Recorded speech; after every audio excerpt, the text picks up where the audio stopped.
Merci beaucoup. Thank you very much, Chair. Good morning, colleagues, and greetings to our Secretary of State, Wayne Long. So we are in the same class, and I saw you in the last 10 years. Very important member of parliament in the government side without having a portfolio, but now you have one. My question, direct one, for the first one. Vous avez bien mentionné que quand vous avez... You mentioned that when you were appointed Secretary of State for the CRA, you had great challenges before you, and you said it with a fair bit of emotion when you learned that you were appointed. But for 10 years, you were a MP of the department, and for 10 years we saw the CRA decrease in a dramatic way the quality of service. 2 times longer wait times than we thought. So 4 times out of 5 we get the wrong information. So how is it that over 10 years, your government, you were MP, let the situation deteriorate so horribly for Canadians? Through you, thank you for that question to MP Deltel. I have a lot of respect for him, not to butter him up at this committee, but I have a lot of respect for him. We sat in committees together, and I appreciate the work you've done on behalf of Canadians. So, to answer that question, look, I was sworn in on May 13th. I believe in accountability. You saw me put my hand up. I believe in looking forward. I believe in really, you can learn from the past, but I was responsible for CRA from May 13th forward. And that's why we've tasked the CRA to come up with a 100-day plan. We've reallocated resources. We're focusing on hotspots, if you will. So, the past is the past to me. I'm worried about the future. I'm very, very confident. I think the 100-day plan is showing really, really good results. I mean, when we started the 100-day plan, MP Deltel, we were at basically 34% answer within 15 minutes. We are more than doubled that now. We are showing, I think, amazing progress, which again shows to me that if we take accountability, we focus, we really lean in, put the shoulder in, as I like to say, to things that are wrong. What can we do? How can we fix them? We can have results. So again, I'm looking forward. And just to finish that off, that's why we've tasked CRA beyond the 100-day plan. 100-day plan is great, but it's a Band-Aid. I want to go past that. So I'm not looking past. I'm not really here to speak about what happened when. I'm here to speak about what happened in the from now to the future. Le grand problème, Monsieur le Secrétaire d'État. The major problem is that in 2017, there was a report that said exactly the same thing. So what the Auditor General is saying now is nothing new. But your government did nothing. What? How do you judge the former MP who did nothing to change the situation of the CRA? To the direction of the CRA before I was sworn in. Was she a good minister or not? Yes or no? Yes. OK. That's your style. Maintenant, revenons sur ce qui se passe aujourd'hui. So let's come back to what's happening today. It's the first time that we have a Secretary of State responsible for CRA. But formerly there was a Minister of Finance who was responsible. Since you've been there, how often have you been at cabinet meetings, and how often did you take executive decisions? So we come in and out of cabinet meetings. I've been to many cabinet meetings. But again, my role with respect to the CRA, I think my focus is on CRA and financial institutions as Secretary of State. I have regular meetings with the Commissioner, the Deputy Commissioner. I've developed a great working relationship with the President of UTE, Marc Briere. And to me, it's about creating the right culture. I mean, I come from a bit of a hockey background, too, and, the culture starts at the top. The accountability starts at the top. So, again, we have good dialogue. We identify problems. And my focus is on fixing what I see in front of me. So do you have executive decision maker?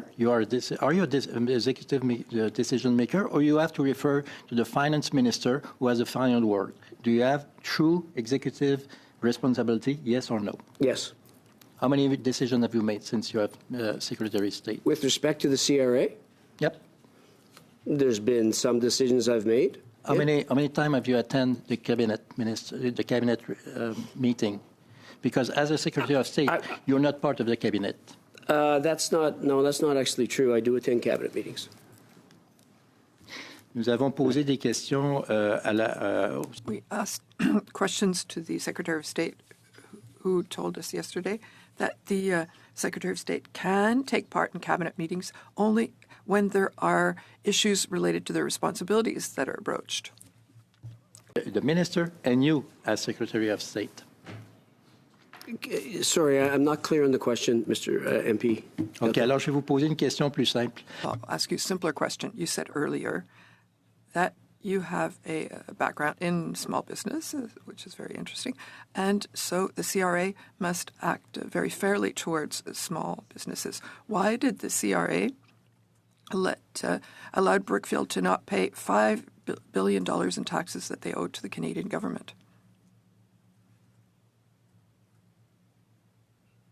I think that my focus is on CRA. My focus is on making improvements to the CRA. If you're referring to an individual tax case, I'm not going to comment This is on not an small individual potato. case. We're talking about Merci beaucoup. Brookfield. Désolé, M. Détiel, votre temps est écoulé. Thank you very much. Sorry, Mr. Deltel, your time is expired. Please. Thank you. I'd like to say thank you to all the witnesses that are here today. So I'm going to start by tackling something that is there's theory and then there's reality. So in theory, Secretary Long has already stated that the CRA is operating at a world-class level, smooth sailing moving forward, and he said that the former minister, he agreed that the former minister did a good job. Now we're going to get into the reality part of things, where there was a scathing Auditor General report, and in Secretary Long's own words in September, he said, "We hit rock bottom. It can't get much worse than it is now. I'd call this below rock bottom." So I'd like to just say there's theory, and then that's the actual reality. But what I find a little bit concerning is that Secretary Long was disputing some of the Auditor General reports. So simply, do you agree with the Auditor General reports, yes or no? I accept the reports.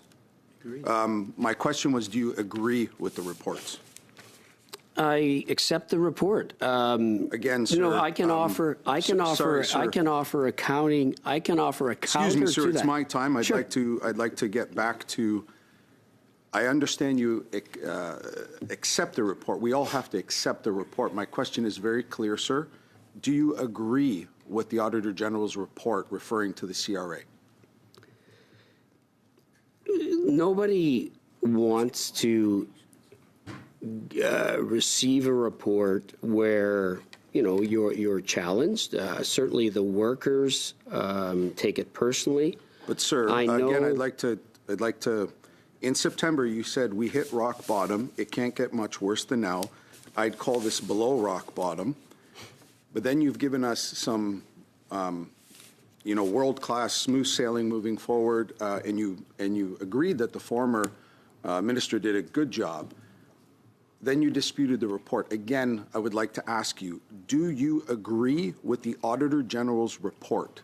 I accept the report. Sir, that's not I can what offer. sir, I sir, can again, offer. sir, I can offer in a all due counter respect, to it. sir, in all due respect, I do respect your position as secretary, and that you've been here for 11 years, and you are a gentleman. And I do like your opening remarks that you would take accountability and you're forthwith. But please, sir, do you accept the Auditor General's report? Yes or no? And Yes, I do accept it. Thank you very much, sir. Thank you. Now, do you agree with the report? No, you just asked me if I accepted it, and I And you accept said yes. it. I agree with you that I accept we it. have now established you accept it, so you don't need to say No, that's what accepted you the asked report. me. So I thank you. agree with you that I accept it. Do you agree with the Auditor General's report? Look, there's different recommendations in the report. I assume you've read the report? Yes, I have, sir, and I Okay. assume you've read it too. So to again, me, sir, it's my time, sir. It's my time. In can all due accept- respect, do you agree with the Auditor General's report? Yes or no? And to please answer the question. I accept the report. Sir, and- that's not the question I'm asking. And to be quite honest with you now, there's giggling. We're having a good time talking about hockey. This is a really serious question. And I'll tell you why, because I haven't got to the other point, and I'd love to get more time on this. Because as you know, sir, I have people coming into my constit, and they're not happy. And there is a Globe and Mail article that just came out and said that on disability tax credits, the CRA is still behind 3 to 6 months. So enough kidding around. Do you agree with the Auditor General's report? Yes or no, sir? I have a different view on the report. So it's really not a yes or no question, to be honest. Well- I have a problem with using a subsample of 167. So then you people. do not agree with the report. I just don't accept their findings on that one. So do you agree with the Auditor General's report? Yes or no? I don't accept the report. Do you agree with it? Some of it, yes. Some of it, no. Fair enough. You've got about 30 seconds, Mr. Keurig. So disability tax credits should take 2 months. Is that correct? Is that what the 100-day plan is trying to achieve? Yeah, we're at right now we're at 10 and a half weeks. Okay. It should be 8. And it's Thank moving you. forward. I'm afraid that is it for the Thank time. you. I'm going to go Voilà. now. Merci beaucoup.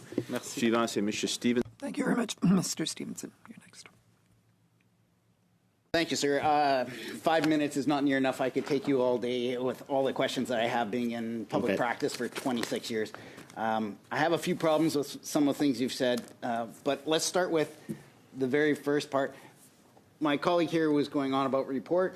Let me redefine here.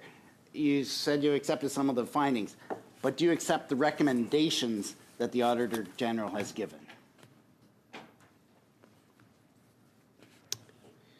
I would say by and large, yes. Okay. You also said earlier that the buck stops with you. We've had From May 13th on. from May 13th on. I know I won't hold you to account for all the problems in the past, but you did say that your previous Secretary of State was Minister. Minister was a good minister. I would differ with that too. But let's just go back to one thing that has stated that in the past, in previous committee meetings, they had said there's a difference between what the department does and what agencies do and who's responsible for that. So going forward, would you say that you are going to be the one responsible for all the decisions at the top for making certain decisions that the CRA agency actually makes? There was a difference there in what we were doing. Yeah, no. Look, I mean, there's obviously the ministry side and there's the agency side, and I'd argue it's at arm's length. We have a wonderful working relationship with the commissioner, the deputy commissioner. We work together. We prioritize. They present us with options and plans. But Commissioner Hamilton is responsible and Okay, basically that's right. That's fine. runs the CRA. I think we all We'll go know from that. there. Part of my something that has been so CPAs always every year have to have so many hours of development, professional development, and I've gone to many of these things, and the number one thing that is always said is that the last few years is if you actually get through and got onto there, and that, yes, you may have changed it now, but for the timing, but we're in the slow season, slow part of the year. Yes. So the proof will be in the pudding when we come into the spring. It will be. For the time. Yes. But one of the things they always say is, absolutely, first thing you do, and if you don't hear it, rewrite down that agent's ID number so you can go back, because 9 times out of 10, we will phone back 2 hours later and we'll get a different answer. So that's always to make sure that we get the right. If we're not getting the answer that we like, often we'll phone back and get a different person, and you will get a different answer. So I think you're going to have some training on that end of it. And I'm wondering what one of the things that the Auditor General said was, and we've gotten some different information from the department versus the Auditor General on this, is how they calculate how much training there actually is for these people on the call center. Have you allocated more time and resources to training the agents that are taking the questions? Through you, Chair, I thank the member for the question. Look, clearly how the CRA's employees are trained and allocated and shifted around, and if they go from this department to this department, obviously the training regime is key. It may take a few days, it may take a few weeks, but if I can, I will actually turn this over to the Deputy Commissioner just to comment on the training regime. Oui, merci, Monsieur le Président. Thank you, Chair. Yes, the training is a very important component of our activities. Every time we hire new people, it's training that takes several weeks, but there's also continuous training. Mais oui, on va continuer d'améliorer. But yes, we'll continue to improve it and to focus on training particularly, but we'll continue to train our people properly and continue to use technology and tools. To one more point that I have, the one thing you said you were really excited about was the future modernization. I would say that that's actually been more of a problem in regards to as a sole practitioner dealing with farmers that may be in their 80s. Your question, Mr. Stevenson. So basically, on my main question is, what are you going to do about in this modernization for those that are not technically able to? Because you've eliminated paper filing for GST and brought in huge fines for those elderly people that don't have a computer. How are you going to address those people that are getting fines with regards to that? Through you, Chair, thank you to the member for that question. Look, the shift to modernization to the new system from IBM to Bell is a challenge. It's necessary. We all know, I show my age here, but AI is a bigger and bigger part of our lives. But look, there's always going to be a healthy, well-staffed, vibrant call center for Canadians to call and get response. I think the fact that we've increased from 34 to over 74% in these 100 days, 94 days to be clear, I think is a very, very successful number so far. Thank you very much. We're going to move on now. You'll have a chance to come. Thank you very much, Chair.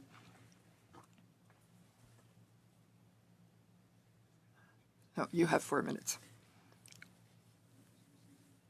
So, Secretary of State, I want to come back to two worrisome statements you made. You said that the former minister did a good job. Seriously, Secretary of State. The Prime Minister expelled them from cabinet and also expelled from the House of Commons. You're the only defender. Do you realize that? Chair, thank you to the member for that question. I think anybody that serves, anybody that's elected, anybody that comes to this place, that sits in this house or our house to represent their constituents, tries their best. I think we're all in this together. We're all representing Canadians. Some of us have been given the privilege of serving in cabinet or secretaries of state or parliamentary secretaries or committees for that matter. I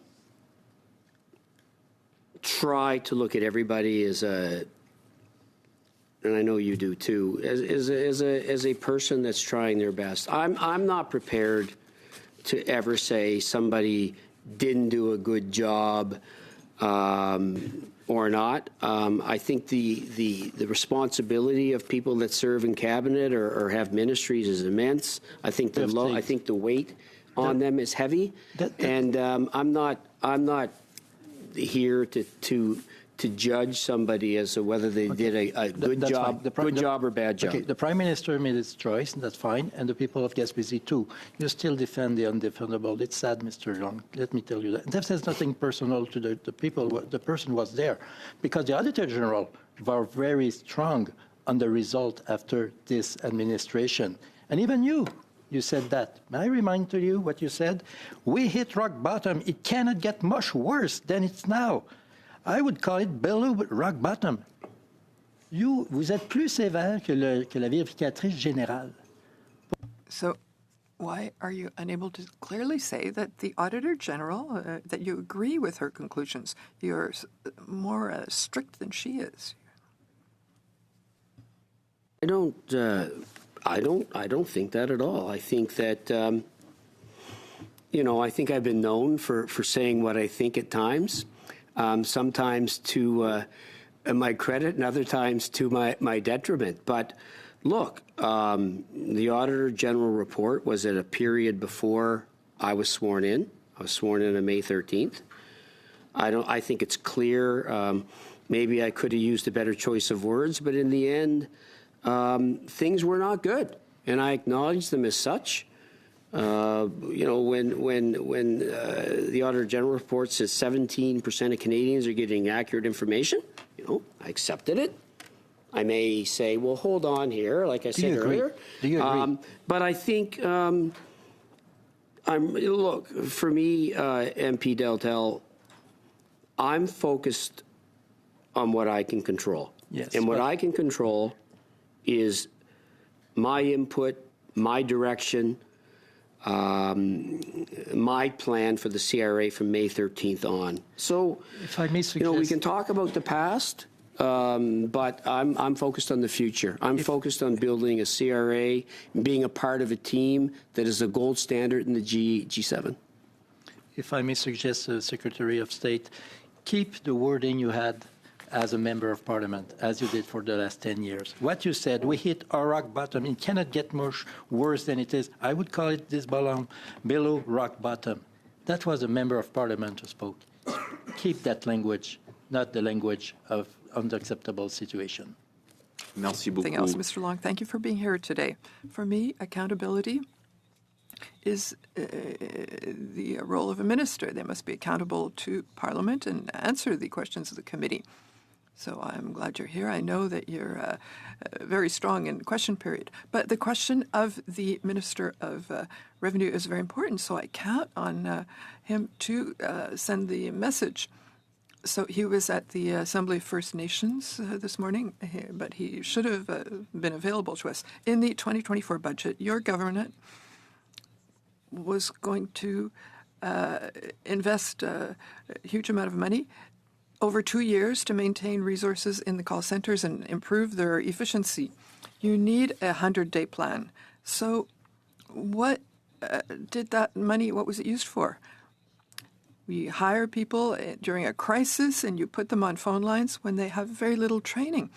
So I understand that tax rules need a lot of time. They're very complex. You can't train people up to that level in so little time. We're talking about fixed length contracts. So you're not creating capacity. It's a problem. So these people are really then abandoned. And that explains the bad response rate data that we have. Usually it would take about 2 or 3 years. But we look at short-term strategies rather than maintaining an expertise in place over a long time. Why do we want to save in that way rather than offering a good quality service to Canadians? Through you, Chair, thank you to the member for the question. We do strive to offer Canadians quality service. I think that by and large, CRA has done a very, very good job. Again, I can't speak to allocation of resources in the past, but being a business person, coming from the business sector, there's times when you have so many resources, you allocate resources to whether it's a PRP or it's the business tax call center or just the consumer tax call center. So I think there's always a bit of a moving target of where you put your resources, how many resources you hire. I mean, let's not forget, the CRA drives our government revenue. CRA collects revenue. We certainly are always focused on making sure we have the optimal amount of people there to, number one, offer service to Canadians, but also go out and make sure we have compliance and audit and so on and so forth. So, to me, I'm more concerned about where we are now. There was obviously a lack of response. I mean, we were down to 34%. We've extended contracts for 770, give or take, workers, our contract workers. We're reallocating other resources now from other spots. And I think the results are very, very promising. So, I understand your question with respect to budget 24, 25, but, I'm more focused on budget 25 moving forward.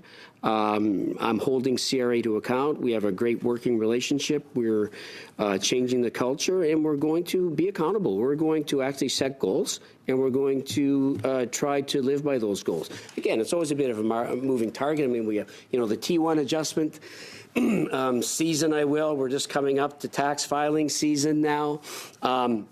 There's always going to be hot spots, but now we're focusing, okay, we know these things are coming. This isn't a surprise to anybody. We know the tax season's coming. We know T1 adjustment season's coming. So let's make sure now that we have the proper resources allocated to, lessen those bumps in the curve, if you will. Working with the deputy commissioner and the commissioner, I'm very, very confident that we're going to overcome those, and we're going to have smoother sailing moving forward. And a part of that, just if I can finish, a part of that is the 3 to 5 year plan. Again, I come from a business background.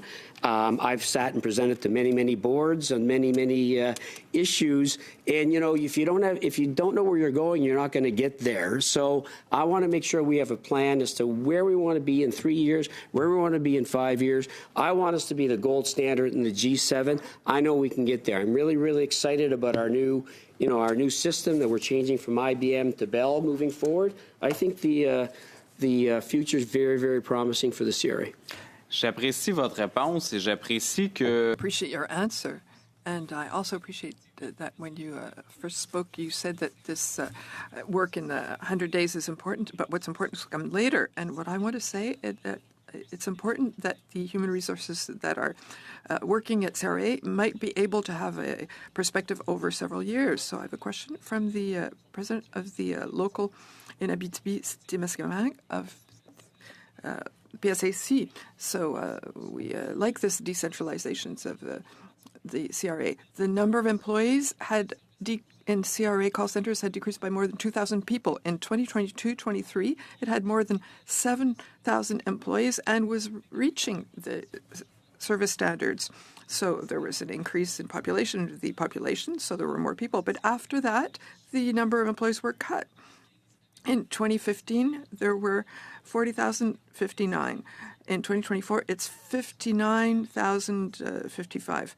So an increase in employees. So we're hiring, and then we make cuts, and then we hire and make cuts. Will there be sustainability? Will you assure us that there won't be cuts in the number of employees, because cutting employees also means cutting services?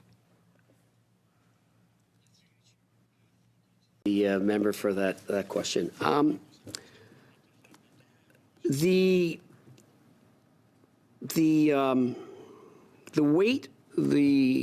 ask of CRA through COVID, I think, was something that I think most Canadians will never forget. I mean, we did have to obviously add a lot of employees to the CRA to deliver benefits, COVID benefits, to Canadians. So clearly moving through that, the COVID era, if you will, there was a downsizing. But again, to me, it's always a bit of a moving target. What's the right number? What's the wrong number? In the end, You see where the hotspots are. There's service standards. If we fall below those service standards, we need to see why. Should there be a reallocation? And I'm very, very confident that it's not just about the number of employees. It's about the systems they're working with. It's about transitioning from the IBM system to the Bell system. It's going upstream and looking at hotspots. It's preventing or helping Canadians so that they don't have to call. Again, like I said, there was 312,000 Canadians that actually had to call the CRA to get their account unlocked. Just that in itself. Thank you, Mr. Long. So you're a former hockey director, and you talk about it. So I know that you're doing a counter trap. So the citizens are trapped right now, and they reminded us several times. The problem is that the referee is only punishing one side. So the referee that does it for the government is the Auditor General. And you've said that you reject a large part of the report of the Auditor General, which is supposed to bring these things up to defend the integrity of citizens who have been harmed by your services. Bob Hamilton, the commissioner, minimized many of the facts of what's going on at the CRA. So 130,000 calls were listened to. They didn't understand what the AG was saying. But in a La Presse article, there were CRA employees undercover and being anonymous. They said how the training is so inadequate. What you reject in the Auditor General's report specifically, we need to understand that as members of this committee. Thank you to the member for that question. I think it's quite clear. The issue I had with the Auditor General's report, we do accept the report, is using a subsample of 167 calls to, basically paint the whole CRA with providing bad information. I mean, number one, they weren't tax file related. They're general inquiries. Case in point. If somebody called and said, this tax season end on the 30th, and the 30th was a Sunday, and Monday was the 1st, and they said the 30th, the Sunday, well, then that would have been deemed inaccurate information. So again, it pained me to see Canadians getting a message that the CRA is giving bad information, and, don't call the CRA and you'll never get through to the CRA. Well, that's just not the case. I mean, we're at a point right now where mid 70 plus people are being answered within 15 minutes. That's a fact. That's happening. And they are getting accurate information. So, the Auditor General has a responsibility. It's to keep us and other government agencies on their toes. Nobody likes to see a report like that, but we take it, we learn from it, and we improve. S'il vous plaît. Et voilà. Merci, Monsieur le Président. Thank you, Chair. In the Auditor General's report that you don't particularly like, we understand that, but it also puts to light a systemic problem in terms of the performance evaluation of the agents who respond to the calls. So an employee can get a passing note in their evaluation if they're punching in at the proper hours, if they take their breaks at the right time, if they hang up quickly, if they answer the question quickly, if they have good behavior. So if they communicate clearly and they respect the agency's policies, even if they don't provide a right answer, as is the case in 80% of the cases, which is something you reject. So they get a pass note and they can have access to promotion. So there's a problem there. We don't verify the accuracy of the data in the performance. You value the context, the structure, and that's probably what explains the entire problem that we have with the precision of data, is that citizens need to call several times, which increases the workload for telephone lines. In the reform you want to bring to CRA, Mr. Long, will employee evaluation be a part of necessary changes to be brought? Employee evaluation, and to your point, there's certain weights given to certain things. Could they be adjusted? Yes, but if it's okay, I will actually turn that over to the deputy. Oui, merci. Et puis, oui, juste un mot. Thank you. And yes, every time we get an Auditor General's report, we want to take full advantage of it and see how we can improve things. And that's one of the things we will improve. We will also focus on the accuracy, not only the information, but even if we can take that information more into account in the evaluation, so give it a greater weight. Thank you.